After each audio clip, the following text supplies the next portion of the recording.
Muy bienvenidos a Punto de Encuentro con la Biblia. Gracias por acompañarnos un programa más. En esta serie que estamos tratando acerca de la salvación en el libro de Romanos. Hoy vamos a disfrutar del quinto tema que se titula La fe de Abraham.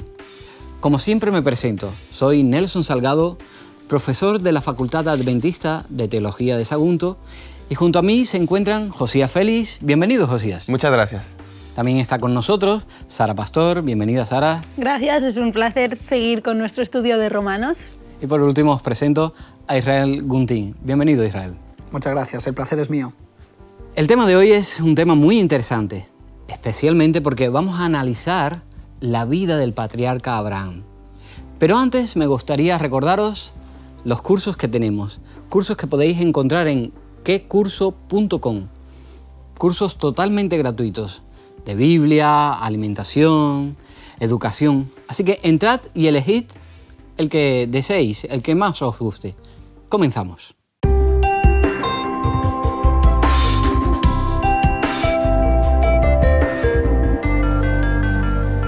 Luego, ¿por la fe invalidamos la ley?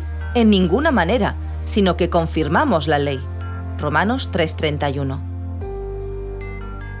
De muchas maneras, Romanos 4, que es el tema que vamos a tratar en esta ocasión, pone el cimiento de la doctrina bíblica de la salvación solo por la fe y llega al corazón de lo que inició la Reforma. Si nuestras mejores obras y el cumplimiento de la ley no bastan para justificarnos delante de Dios, ¿qué esperanza tienen los demás? Si tenía que ser por gracia con Abraham, tiene que ser igual con todos los demás, judíos y gentiles. Aquí en Romanos 4, Pablo revela 3 etapas importantes en el plan de la salvación. La primera, la promesa de la bendición divina, o sea, la promesa de la gracia. En segundo lugar, la respuesta humana a esa promesa, o sea, la respuesta de la fe. Y en tercer lugar, el pronunciamiento divino de la justicia acreditada a los que creen, lo que es la justificación. Así es, de la manera en que funcionó con Abraham, y así es también, queridos amigos, como funciona con nosotros. Es fundamental recordar que para Pablo la salvación es por gracia.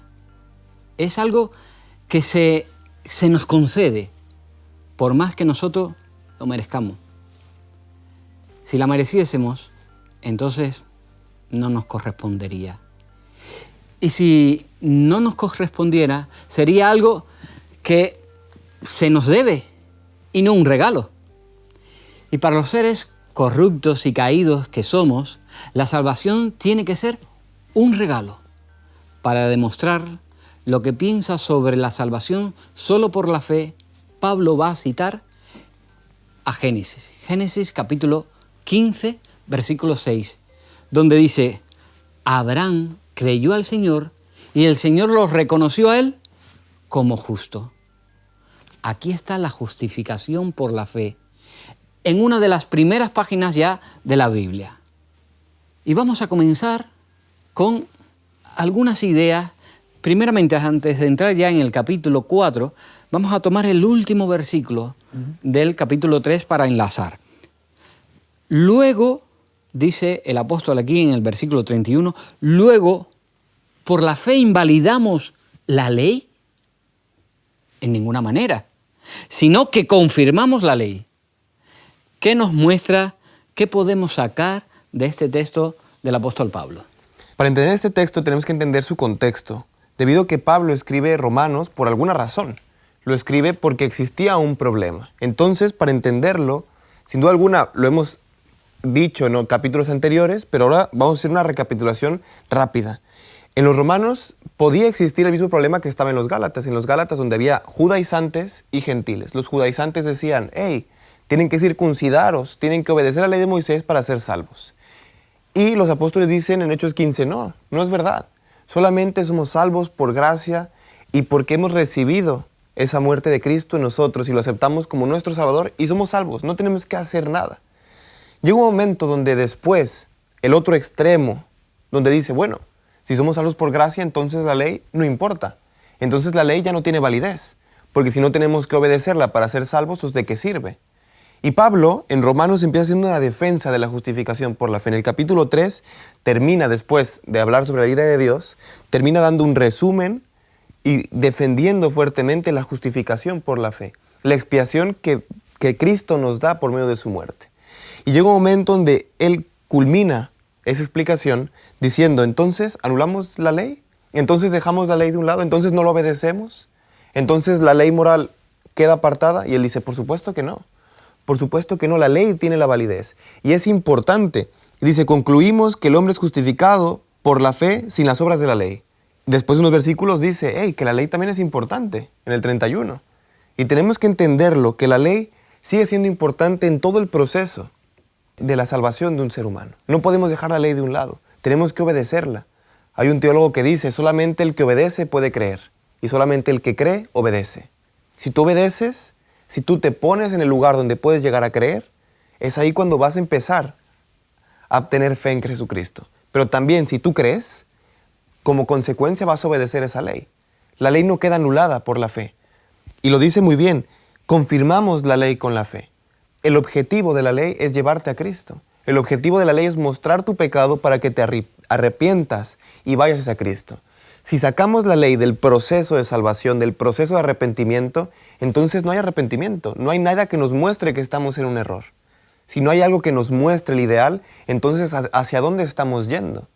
Por lo tanto, tiene una gran importancia en este proceso. La fe es confirmada por la ley y la ley es confirmada y confirma la fe. Entonces podemos darnos cuenta que la ley tiene validez, la ley moral, y que sin duda alguna tiene un efecto en nuestras vidas que es llevarnos hacia Cristo en ese arrepentimiento, demostrarnos que no estamos haciendo lo correcto. Claro, es interesante porque la ley de Dios, ahora mismo en la condición que está el hombre, solamente la puede guardar aquellos que han entrado en el pacto de la gracia. Es decir, aquellos que caminan con Jesús, la ley de Dios vuelve otra vez a reflejarse en la vida del ser humano. Pero aquellas personas que no han entregado ni quieren entregar su vida al Señor, obviamente la ley de Dios para ellos es algo contraria. Pero para aquel que está en Cristo Jesús, la ley es buena, porque realmente habíamos hablado de que la ley lo que hace es protegernos, no solamente a nosotros mismos, sino también a nuestra familia y también a la sociedad. Es como, por ejemplo, en Primera de Juan lo que menciona, ya que Israel lo mencionó muy bien, cuando nos habla que solamente el que le ama obedece sus mandamientos. Lo encontramos en Primera de Juan, el capítulo 2, el versículo 3, donde dice, en esto sabemos que conocemos a Dios si guardamos sus mandamientos. O sea, es importante guardar sus mandamientos, es importante andar sobre el camino que el Señor te pide. Es como una relación cualquiera. Si tú dices que amas a tu novia, vas a hacer lo que ella te pide. Vas a respetarla, no vas a engañarla, no vas a gritarle, no vas a ofenderla. ¿Por qué? Porque la estás amando y quieres demostrarle por medio de guardarte y restringirte de cosas o hacer o dejar de hacer cosas, demostrarle que la amas. Porque decir, oye, te amo y hacer lo que yo quiera, pues es muy fácil. Pero al contrario, hay que amarla y buscar su bienestar. Por eso el versículo 31, Pablo dice, entonces, ¿anulamos la ley? Y él responde, al contrario, la confirmamos, porque el que está en Cristo, obviamente la ley de Dios pues se va a reflejar en esa persona. Entonces la ley de Dios es una muestra de que el creyente esté caminando en la vida en Cristo Jesús, porque uno puede ser creyente y sin embargo pues, tener una vida completamente apartada de lo que el Señor nos enseña. ¿Por qué? Por tener una mala comprensión de lo que es el Evangelio. Sí, ya entrando en materia, en el capítulo 4, leemos los versículos, invitamos a los amigos que siguen el programa que puedan leerlos en honor al tiempo, no lo hacemos, pero esos primeros versículos, desde el 1 hasta el 8, donde nos presenta la experiencia de Abraham, ¿de qué manera, de qué modo demuestra estos versículos? Demuestran que incluso en el Antiguo Testamento la salvación era por la fe y no por las obras de la ley. Claro, las cartas de Pablo, sobre todo, tienen una estructura, y en esa estructura vemos como, desde luego, desde el capítulo 1 hasta el 4 que entramos ahora, va cogiendo fuerza, es progresiva. Y claro, en el contexto que Pablo escribe a los romanos para que ellos no se desvíen de la fe y tengan una base teológica clara, por si acaso viene alguien a decirles lo contrario, pues obviamente él va a tirar ahora de un ejemplo clarísimo de lo que es realmente lo que Pablo está hablando de la justificación por la fe. ¿Por qué? Porque en aquella época el Antiguo Testamento era lo que tenía, digamos, los creyentes. Entonces, él va a tirar de un ejemplo que es un referente de identidad nacional para el judaísmo. Y hablábamos en el primer programa de la importancia que tiene para nosotros el acercarnos al contexto de la época para entender estos mensajes. Entonces, Abraham, ¿quién es Abraham? Bueno, pues Abraham es una persona muy importante para el pueblo judío porque desde ahí viene toda la historia del pueblo de Israel, que básicamente el Antiguo Testamento trata sobre la historia de un pueblo en relación con Dios. Y entonces dice el versículo 2 que Abraham fue justificado, si Abraham fue justificado por las obras, tiene de qué jactarse, pero no ante Dios. Versículo 3, pero ¿qué dice la Escritura? Abraham creyó a Dios y le fue contado por justicia. Génesis capítulo 15. Es decir, Abraham, ¿quién era? Abraham era una persona que no era ni judía, porque el Josué capítulo 23, si no me equivoco, dice que tenía ascendencia pagana, dice que Dios llamó a Abraham y lo mandó salir de su tierra porque sus padres adoraban dioses extraños. Entonces, Abraham no era judío. Abraham tampoco estaba circuncidado cuando Dios lo llamó. Es decir, Abraham era una persona, pues, podríamos decir, ordinaria, común. En la época de Abraham no había gentiles ni tampoco había judíos. Y sin embargo, Dios llamó a Abraham y la respuesta de Abraham fue que él creyó y como creyó, confió en Dios, ¿sí? Pues entonces Dios lo tuvo por justo. Entonces, ¿en qué se basa toda la historia del Antiguo Testamento en el plan de salvación? Pues que la gracia de Dios es la que justifica al hombre y no lo que los judíos, muchos de ellos, pues habían llegado a creer, que era sobre la base de una obediencia perfecta a la ley. Si vamos allí al Antiguo Testamento, en 2 de Samuel, capítulo 11, capítulo 12, bueno, también en el caso del Salmo 51, encontramos la experiencia de David, sobre todo esa situación complicada que vivió. En esa experiencia que vemos aquí en 2 de Samuel 11 y capítulo 12, podemos ver ese pecado y además la restauración del rey David. ¿En qué manera esta historia, que es triste, nos enseña cómo debemos tratar a los demás? Me gustaría que hablaseis, que le comentaseis a nuestros amigos que siguen el programa esta experiencia. En primer lugar, para que todos entiendan esta experiencia, voy a contarla rápidamente, ¿no? El rey David tenía todo lo que quería, él lo pedía y lo tenía. Y se encaprichó. Vio una tarde en la que estaba así un poco aburrido, sin hacer nada, paseando en su terraza, vio a una mujer muy guapa y se enamoró de ella y la mandó llamar y se acostó con ella y la chica pues se quedó embarazada. Esta chica se llamaba Betsabé, pero el caso es que Betsabé estaba casada, tenía un marido. Este hombre se llamaba Urías, estaba en el ejército de David, en ese momento estaban en guerra y él estaba pues con el ejército luchando. Y cuando David se entera de que Betsabé está embarazada, dice, tengo que hacer algo. Obviamente se da cuenta de que se ha equivocado y dice, a ver cómo arreglo esta situación. Y manda a llamar a Urías y le invita a que se vaya a su casa a dormir con su mujer. Él quiere esconderlo, quiere que de alguna manera parezca que el hijo que tiene Betsabé es de su marido y no es de él. Pero Urías es muy fiel a su responsabilidad como soldado del ejército y dice que no, que él no va a ir a su casa. Están todos sus compañeros durmiendo allí en el campo, en las tiendas de campaña, y él se va a quedar con ellos. Y David hace un par de intentos y no lo consigue. Y entonces dice, bueno, pues tengo que buscar otra solución porque esto me está saliendo muy mal. Y manda al oficial del ejército una carta diciendo que ponga a Urías en primera línea de guerra para que lo hieran y que lo dejen solo para que muera. Y así lo hacen. Y efectivamente el marido de Betsabé muere. David deja que pase un tiempo de luto y después vuelve a llamar a Betsabé y se casa con ella. Pero a Dios todo esto no le gustó. La verdad es que es una historia pues, bastante fea, ¿no? Fue cometiendo un error detrás de otro para intentar arreglar el primero, cometía cada vez más. Y el Señor manda al profeta de aquella época, que se llamaba Natán, para que amoneste a David, ¿no? Y le haga reflexionar sobre todo lo que ha pasado. Y David se da cuenta de lo mal que se ha comportado y realmente se arrepiente. Y Natán también le dice pues, que el Señor le ha perdonado. Y eso es lo que podemos encontrar en el Salmo 51.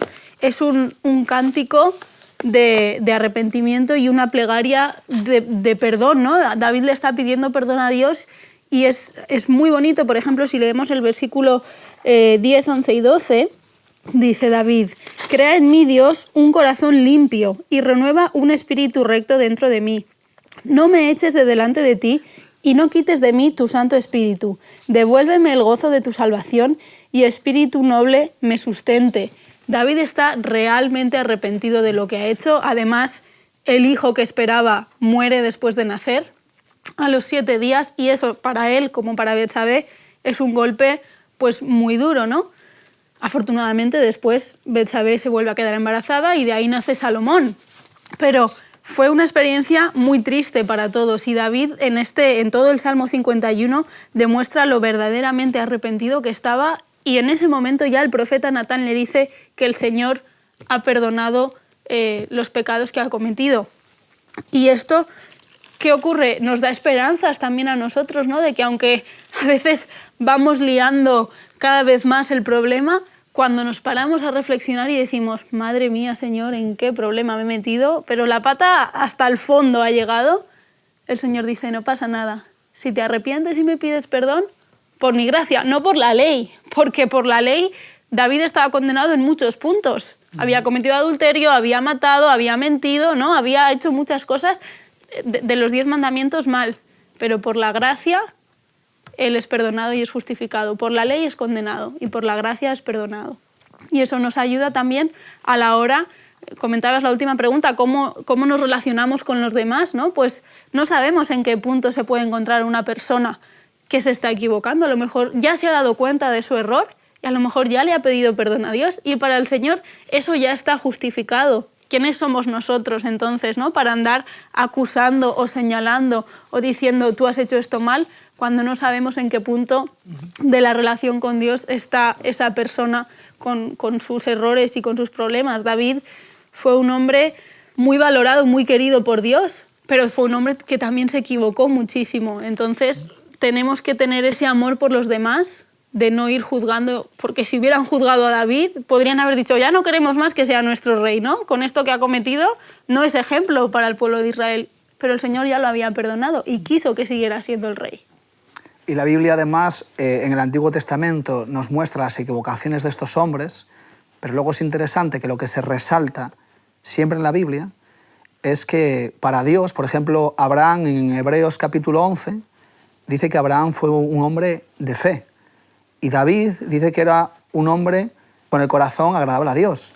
Y sin embargo, fíjate que Pablo en el capítulo 4 usa a Abraham como ejemplo de que Abraham, además de que creyó en Dios, es que Dios lo llamó sin Abraham ser nadie. Porque es que Dios hizo una promesa en Abraham de que en él se iba a levantar una nación con un propósito de llevar el evangelio a todo el mundo. Sí, porque era un simple mesopotámico. Ahí está. Y David, cuando David es llamado para ser rey, era un pastor de ovejas.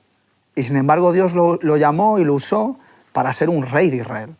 Claro, para los judíos estos dos ejemplos, que en el versículo 4.2 habla de Abraham y en el 4.6 habla de David, pues para presentarles Pablo a los romanos, pues cómo ellos creyeron en Jesús y cómo fueron justificados. Ahora, la pregunta que yo me hago es, ¿cómo es posible que en esta época, en la época de Jesús, el Evangelio de Juan, capítulo 1, dice que Jesús vino a los suyos y no lo reconocieron? Es decir, ¿cómo es posible que se hubieran apartado tanto de lo que es la esencia del Evangelio? Y Pablo en Gálatas dice, cuidado porque, claro, apartarse del Evangelio puede ser algo de muchas maneras, de forma muy, muy, muy sutil. En cuanto yo dejo de entregarlo algo al Señor, En cuanto yo quiero poner un poquito de mi parte, lo que estoy haciendo es subiéndome yo y bajando la figura de Jesús. Entonces es interesante cómo es posible que un pueblo tan grande, con una identidad tan potente, se hubiera desviado tanto de la esencia del Evangelio. Cuando vemos la cruz, ¿verdad?, la universalidad de la cruz, que valora a cada ser humano, podemos pensar a veces, ¿verdad?, en los prejuicios que tenemos los seres humanos. Porque a veces tenemos prejuicios de racismos, étnicos o xenofóbicos. Cuando miramos a la cruz y el plan de la redención, ¿cómo nos puede ayudar eso para un tanto entender que también nosotros a veces tenemos prejuicios y cómo poder tratar esas situaciones, cómo poder hacer frente a los prejuicios? Claro, por ejemplo, Romanos capítulo 2, versículo 11 nos dice que Dios no hace acepción de personas. Fíjate si este texto se hubiera predicado en la época de la esclavitud de gente de color o en situaciones donde se ha dado de guerras, donde las personas se han puesto unas por encima de las otras y se han llevado a desgracias, y muchas veces incluso por guerras propiamente cristianas. Entonces, solamente el principio de la igualdad, de que todos somos iguales ante Dios, desde luego es un reflejo de la manera en que nosotros nos relacionamos con Él. Porque desde luego la Biblia nos enseña que todos somos iguales delante de Dios. Y cuando vemos que esto es una realidad, pues entonces nosotros dejamos de compararnos y podemos disfrutar de lo que es el Evangelio de verdad. Cuando Santiago dice que cuando alguien entra en la iglesia, ¿no?, y aquellos que tienen más dinero o más fama, ¿no?, o más repercusión mediática, y le damos más favor a esos que a otros que a lo mejor no son tan conocidos, Santiago dice que eso es un pecado, ¿no?, delante de Dios. Y esto nos debe de ayudar a reflexionar a veces por las preferencias o los tratos que podamos tener en medio de nuestras relaciones personales. Porque delante de Dios, insisto, todos somos iguales. Fíjate que en algunos lugares del mundo, uno si predicara este principio, es muy probable que lo echaran fuera, incluso de muchas iglesias. Si alguien dijera todos somos iguales ante los ojos de Dios, en condiciones y en oportunidades, habría muchísimas personas en diferentes lugares del mundo, incluso en el nuestro, donde vivimos nosotros, que no estarían de acuerdo contigo, ¿no? Porque en la realidad, en la práctica, desde luego no es así. Sí, es cierto. El ser humano es muy complejo. Por eso tenemos un Dios tan grande, ¿verdad?, que puede comprendernos a cada uno con nuestras complejidades, con nuestras situaciones particulares. Cuando vamos aquí a Romanos y continuamos con la lectura de este capítulo, el capítulo 4, si seguimos allí avanzando en el texto, a partir del versículo 14 hasta el 17, no lo vamos a leer todo, en cierta medida el apóstol sigue hablando de la salvación por la fe, que es esencial. Me gustaría que comentaseis un poco estos textos. Bueno, sí, aquí debemos recordar, comentaban un poco mis compañeros al principio, el contexto, ¿no? Pablo está escribiendo una carta a los cristianos de Roma. Estos eran cristianos tanto de ascendencia judía como gentiles. Los judíos estaban súper inmersos en el Antiguo Testamento y los gentiles tampoco tenían mucho Nuevo Testamento del que leer, ¿no? Entonces, para ellos habían llegado a estudiar tanto el Antiguo Testamento que habían cometido el error de pasar un poco al legalismo y pensar que la salvación provenía por la obediencia de la ley. Y aquí Pablo está todo el rato repitiendo que la salvación es por la fe.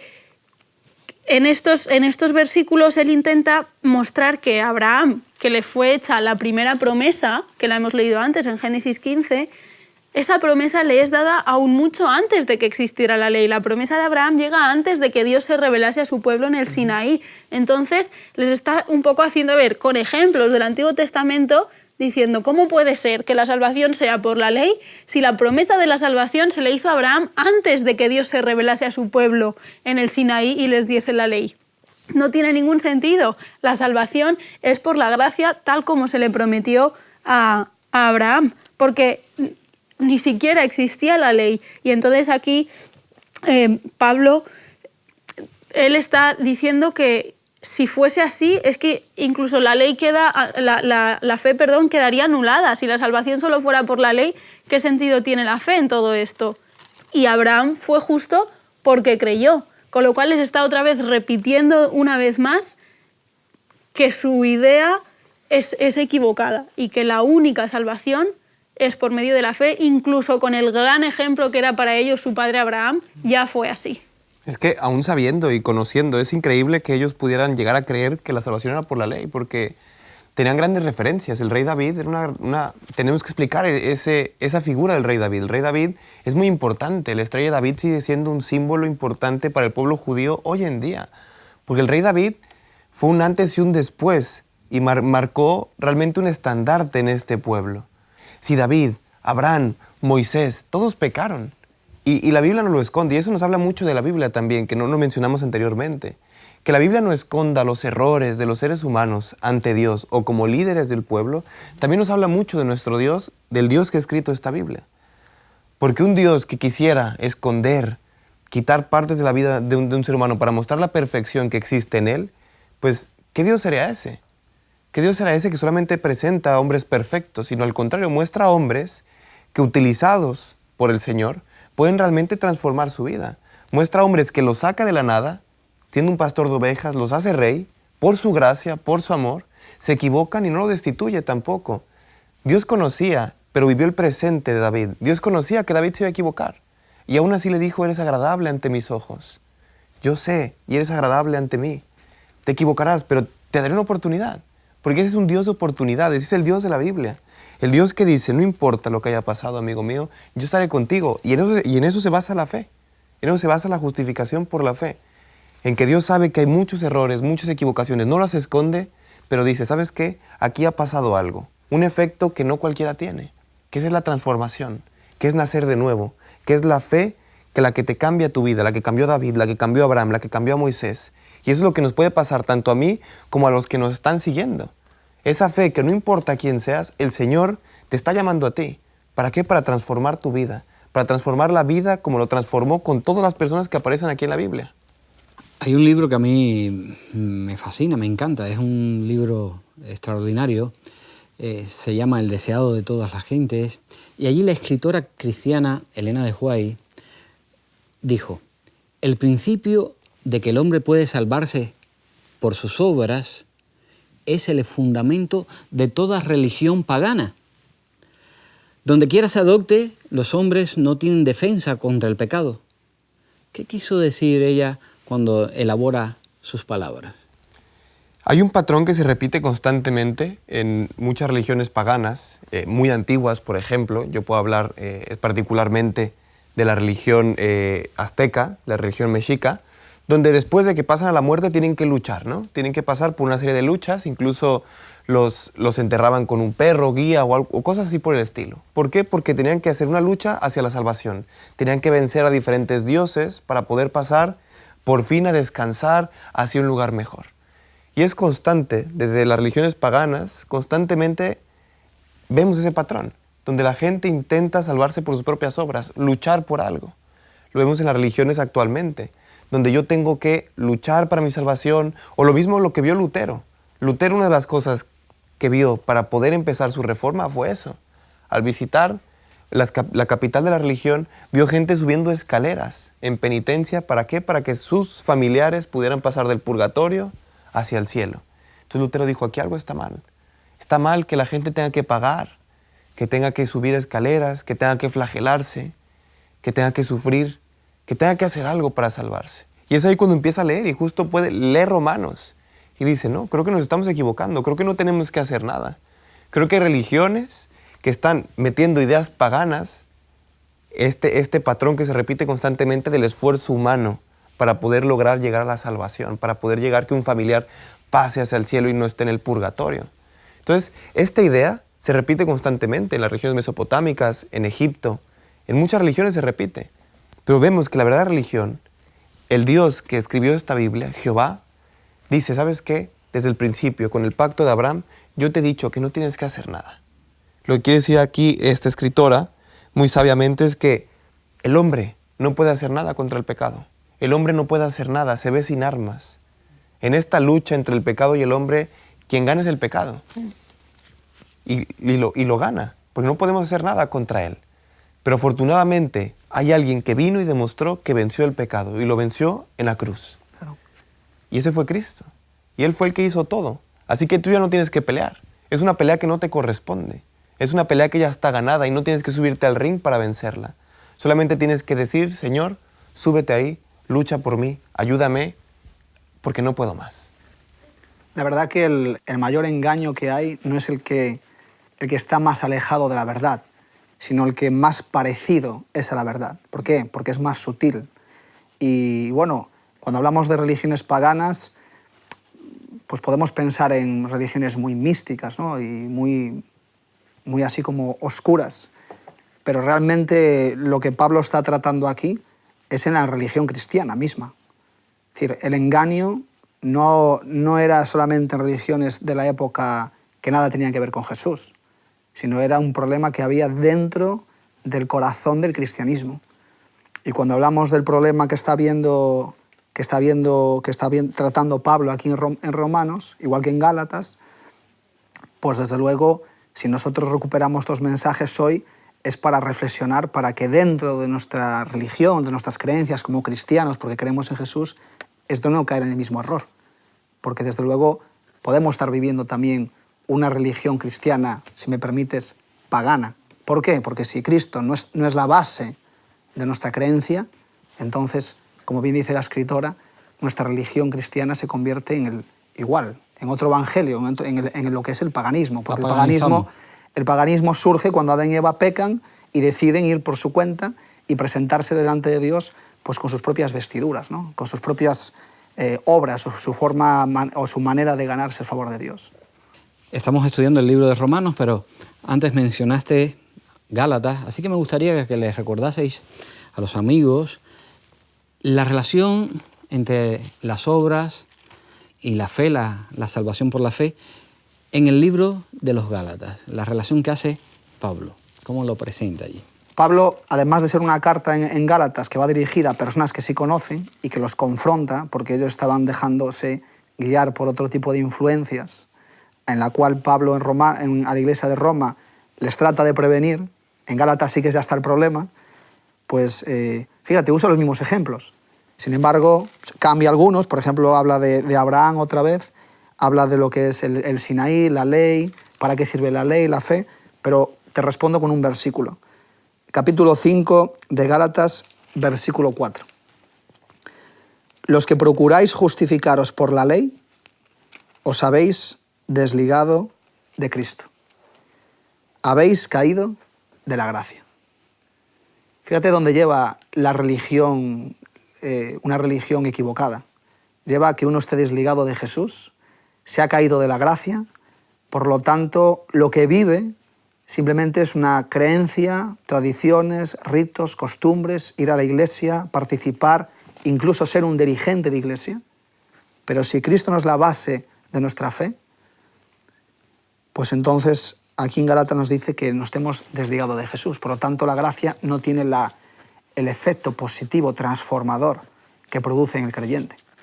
Y esto es bastante serio. Por eso Pablo es el apóstol de la justificación por la fe, porque él con la gente que trata en su época, pues es ese legalismo que está produciendo una enfermedad terrible en lo que es la iglesia cristiana desde los inicios. ¿Sirve de algo las doctrinas cristianas? En la palabra de Dios encontramos diferentes doctrinas. ¿Sirve de algo las doctrinas cristianas sin la justificación por la fe? Yo diría que sirven de poco, porque ¿qué sentido tiene querer cumplir toda la ley si tampoco te salvas por la ley, ¿no? O sea, ¿cuál es el objetivo de querer guardar todas las doctrinas? Comentábamos en un programa anterior que incluso se puede llegar a convertir en una carga muy pesada, imposible de llegar, y además es frustrante porque por nuestra naturaleza pecaminosa nunca vamos a ser capaces, por nuestros propios méritos, de cumplir toda la ley. quizá hay personas que puedan argumentar, bueno, pero es que a mí pues me ayuda a tener una vida mejor, ¿no? Me relaciono mejor con las personas. Sí, quizá en esta vida el intentar cumplir las normas te hace pues tener una vida armoniosa, relacionarte bien con las personas, vivir feliz, pero ¿de qué sirve si solo se queda en esta vida, ¿no? El objetivo del Evangelio es que cuando Jesús vuelva aquí podamos ir a vivir con Él en la tierra nueva. Es la vida eterna, no es solo vivir feliz en esta tierra. Entonces, la doctrina cristiana, simplemente porque me gusta y aquí me sirve, pues pierde el objetivo, que es que nos acerque a Jesús, que refleje nuestros errores, que nos demos cuenta de nuestros errores para así poder poco a poco ir cambiándolo y parecernos cada vez más a Jesús. Aún así, veo muy complicado que alguien pueda llegar a cumplir la ley por sus propios méritos. Sin la ayuda del Espíritu Santo somos incapaces. Entonces, al final, acabamos frustrándonos. No tiene sentido. Pero es más fácil para el hombre que vive en el pecado guardar la ley que entregarse a Cristo. Porque guardar la ley te lleva a seguir viviendo como estás. Pero entregarte a Cristo, eso significa una transformación desde adentro. Significa que ahora ya no vas a vivir tú, ahora va a vivir Cristo en ti. Y claro, eso lo cambia todo. Entonces, para el creyente, lo que le llama la atención es vivir en Cristo. Pero para el que no quiere entregarse al Señor, prefiere vivir agarrado a la ley, porque la ley, bueno, como tú te miras con tus propios ojos y te comparas con los demás, pues entonces puedes pasar desapercibido, ¿no? Pero una te lleva a cambiar y la otra te lleva a cada vez ir hundiéndote más. Hay diferentes textos, por ejemplo, 1 de Juan 2:3, también 1 de Juan 3:4 o Romanos 3:20. ¿Qué nos enseñan esos textos, esos versículos sobre la relación entre el pecado y la ley? Vemos, por ejemplo, me quiero permitir leer uno de esos textos, el primero, que es la primera carta de Juan, en el capítulo 2, ya lo mencionaste, del versículo 3 al 6, muy rápidamente. En eso sabemos y conocemos a Dios si guardamos sus mandamientos. El que dice, yo lo conozco y no guarda sus mandamientos, es mentiroso y la verdad no está en él. Pero el amor de Dios se perfecciona en verdad en el que guarda su palabra. Por esto sabemos que estamos en él. El que dice que está en él debe andar como él anduvo. Es un texto precioso. Y nos habla de una identidad. Nos habla de tener a un líder. Nos habla de tener a un ideal de persona. Nos habla de Cristo. Y respondiendo un poco también a la pregunta anterior, ¿qué es la fe cristiana sin la justificación por la fe? No es más que un estilo de vida. No es más que otro club. ¿Qué es el cristianismo si le quitamos, por ejemplo, a Cristo? Si quitamos su obra salvífica, no es nada. O sea, bastaría en dejar, cerrar el libro e irnos a otro lado. Realmente esto tiene poder, el Evangelio tiene poder porque Cristo murió por nosotros y porque por medio de la fe podemos llegar. Y es el poder del Evangelio. Cristo y su obra salvadora. No consiste en otra cosa, sino en la vida de Cristo que murió y que resucitó. Y por eso nosotros estamos aquí constantemente diciendo que nosotros tenemos un Dios vivo, un Dios que nos ha salvado y que nos está buscando todavía. La relación que existe entre la ley y el pecado es que sin duda alguna la ley nos muestra nuestro pecado. Pero no un pecado de acto, como lo hemos mencionado en otras ocasiones. No un pecado en el que me equivoco y ya está. Sino la ley nos muestra que somos pecado. Que nuestra naturaleza es pecaminosa, que nuestra naturaleza nos lleva constantemente hacia el pecado. Que nuestro corazón, como dice Jeremías, es engañoso. Entonces vivimos una vida de pecado. Y lo que nos está invitando estos textos es a decir, hey, amigo, si tú amas al Señor, entrégate por completo. Él ya venció ese pecado y quiere vencerlo en tu vida. Quiere que ahora el que viva no sea el pecado en ti, sino que viva Cristo en ti. Al vivir Cristo en ti, como consecuencia de eso, la ley no va a quedar de un lado, porque dices, bueno, la ley me ha mostrado mi pecado, por eso la dejo de un lado. No, no, no. La ley al contrario. Como te ha mostrado tu pecado, también te muestra el ideal para tu vida. Y lo dice muy bien, el que dice que está en él debe andar como él anduvo. Yo puedo ser un cristiano, puedo creer, puedo decir, yo acepto a Cristo como mi Salvador, pero hago lo que yo quiera. Pero yo voy e insulto, y Cristo muy bien lo dijo. Si alguien te pide tu capa, no le des solamente tu capa, dale también tu camisa. Si alguien te pide que lo lleves 1 kilómetro, no lo lleves 1 kilómetro, llévalo 2. Si realmente tú quieres ser como Cristo, si realmente quieres aceptarlo a Cristo como tu Salvador, cada vez te tienes que ir transformando como Él, poco a poco. Después podrás pecar ya estando en la vida con Cristo, por supuesto que sí, te caerás. Y la ley te mostrará que te has caído, ese ideal te mostrará que te has caído y que te has equivocado y te volverá a llevar al arrepentimiento, a acercarte a Cristo Jesús. Pero el esfuerzo de un cristiano por tratar de ser como Cristo Jesús siempre tiene que estar ahí. Entonces el pecado y la ley están en nosotros, de cierta manera. El pecado está en mí, pero ahora ya no vive el pecado, sino vive Cristo. Vive Cristo. Y al vivir Cristo en mí, la ley tiene la función de mostrarme el ideal, de conducirme hacia Cristo, de ser como Él. Es un manual. La persona que quiere ser como Él tendrá que obedecer la ley, tendrá que guardar sus mandamientos, tendrá que intentarlo lo máximo que pueda. Y el Espíritu Santo obrará en su corazón para que cada vez pueda andar y seguir los pasos de Cristo Jesús. Si no hubiera, por ejemplo, ninguna ley divina contra el adulterio, por el hecho de no existir ninguna ley, ¿existiría menos dolor o causaría menos dolor? ¿Qué quiero mostrar con esto, no? Si en realidad uno logra entender que el hecho de que las leyes de Dios están ahí y están vigentes, siguen vigentes, porque si no sería un poco difícil de entender, pienso yo, el Evangelio, y pienso yo entender la salvación y la vigencia de la ley. Bueno, la respuesta la podemos ver en nuestra realidad de la vida cotidiana. En nuestro país, por ejemplo, no hay ninguna ley que impida el adulterio. Sin embargo, el adulterio existe y yo, las personas con las que me relaciono y que han vivido esa experiencia, pues los efectos se dejan ver. Los problemas, los conflictos, las peleas, ¿no? Podemos ir a los juzgados para ver la cantidad de conflictos que hay derivado de estas cosas, lo que sufren los hijos, lo que sufren las familias más cercanas, los amigos, porque son gente querida, claro. Y además de eso, sufre el entorno social, porque hay un desequilibrio familiar. Y la familia es una estructura puntal en cualquier sociedad. Entonces, bueno, ahí vemos el ejemplo. Podríamos citar otros más, ¿no?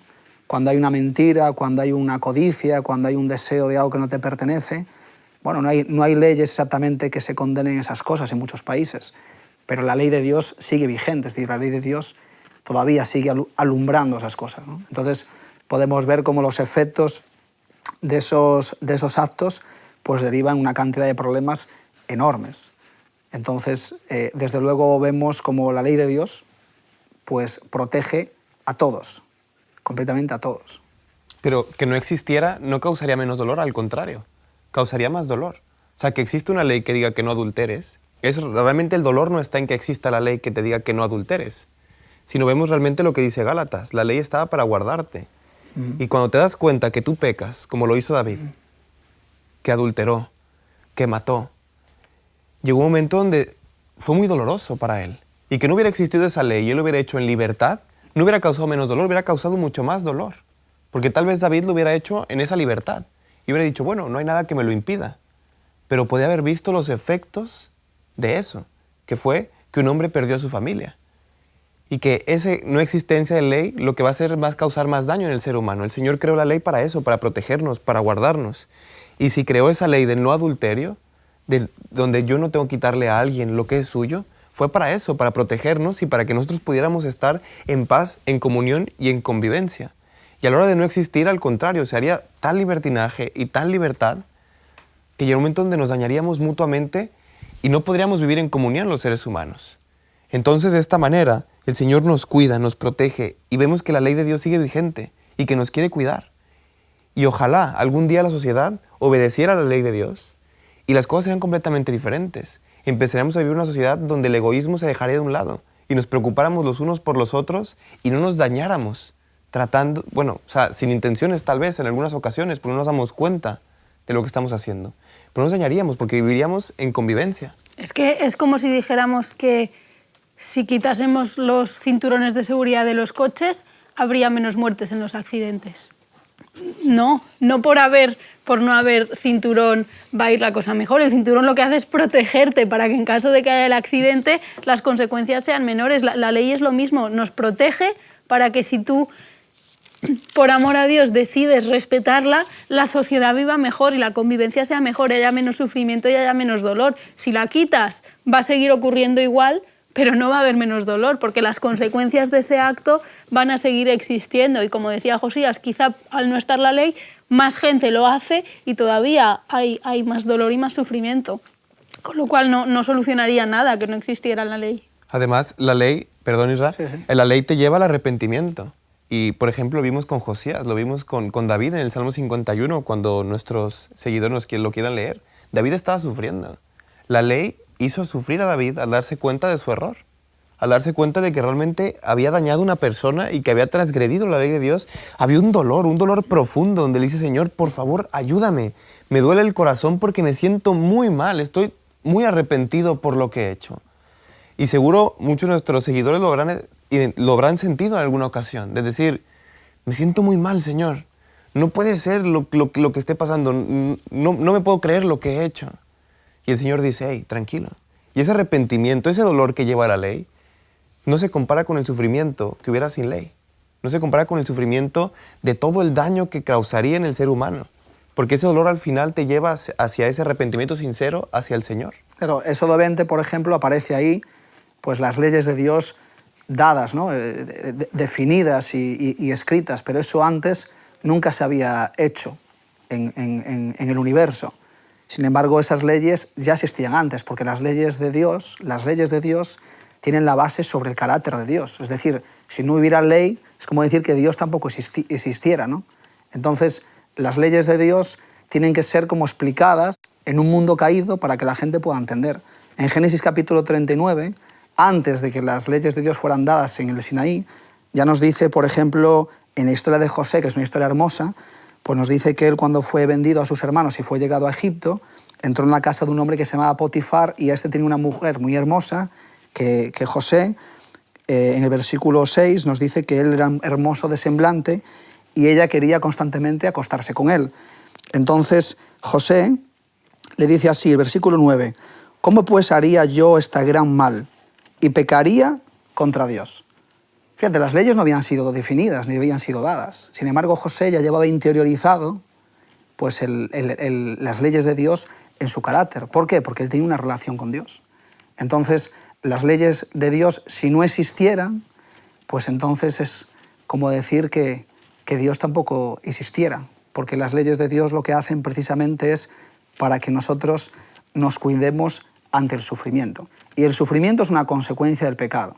Pero desde luego creo que hay mucho sufrimiento que algunas veces nosotros nos proporcionamos a nosotros mismos a causa de despreciar o menospreciar estas leyes. Ya la última pregunta, de carácter más práctico tal vez. Así que si nosotros somos todos pecadores justificados, que hemos recibido la gracia de Dios, ¿cómo debe influir eso en el trato que tenemos hacia los demás? Sobre todo con aquellas personas que a veces nos ofenden y que no merecen realmente, digamos, nuestro perdón, no merecen, digamos, nuestro pensamiento de buena voluntad. ¿Cómo tendría que influir? Hay una historia de Jesús que resume muy bien esto, ¿no? El del gran deudor. Cuenta la historia de un rey que presta una gran cantidad de dinero a una persona. Llega el momento en el que tiene que pagar esta deuda. Entonces esta persona se presenta ante el rey lo llama y le dice, oye, ¿dónde está todo mi dinero? Dice, rey, no lo tengo en este momento. El rey le dice, ¿sabes qué? No te preocupes, no pasa nada, estás perdonado. El castigo que estaba reservado para ti por no pagar está anulado. Puedes irte.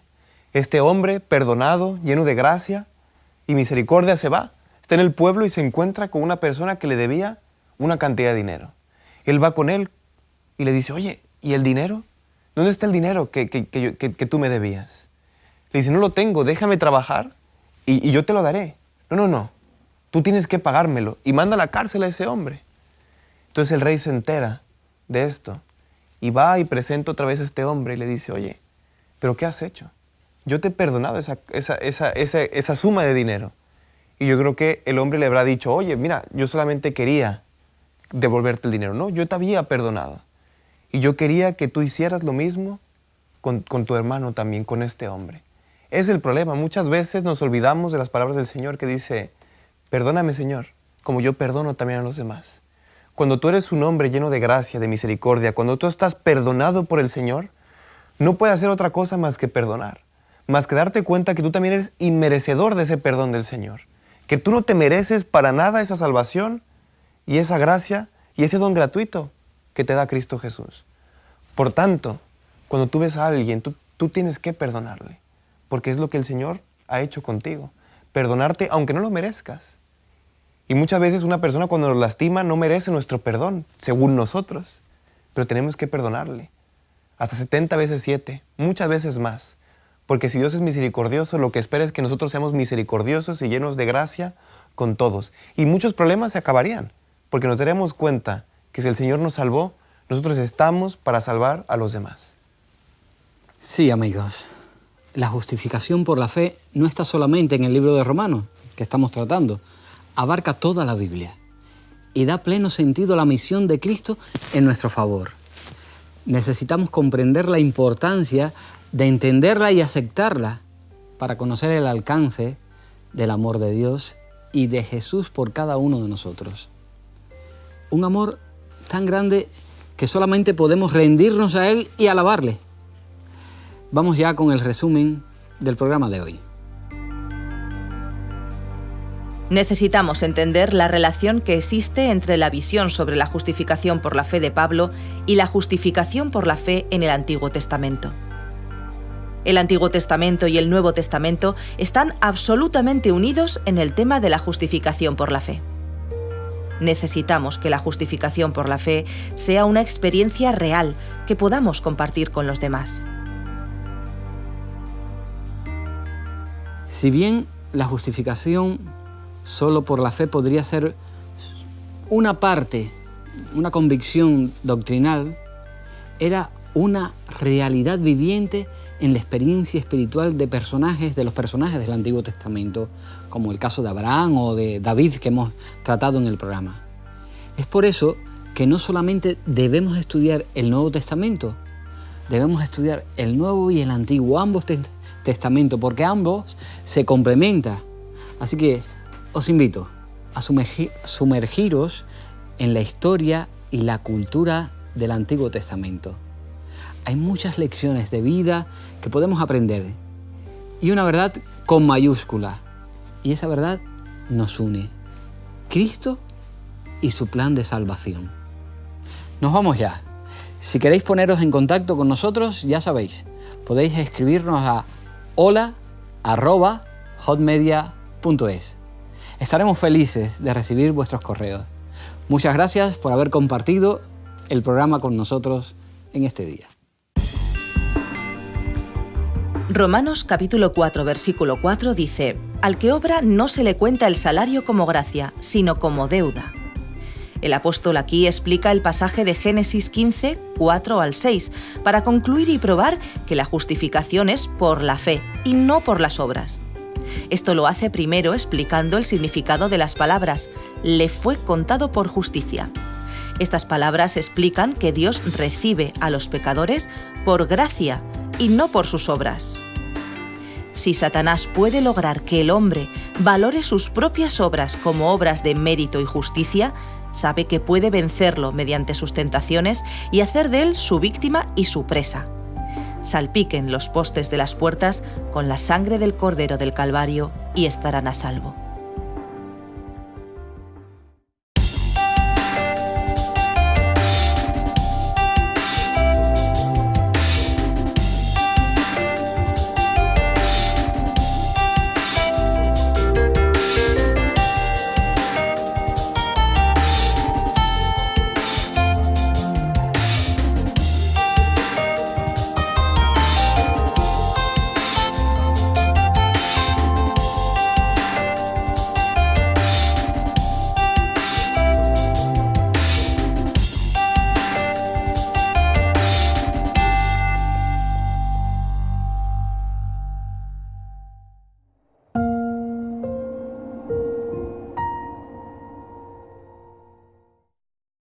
¿Quieres realizar cursos gratuitos sobre salud, familia, temas espirituales y mucho más?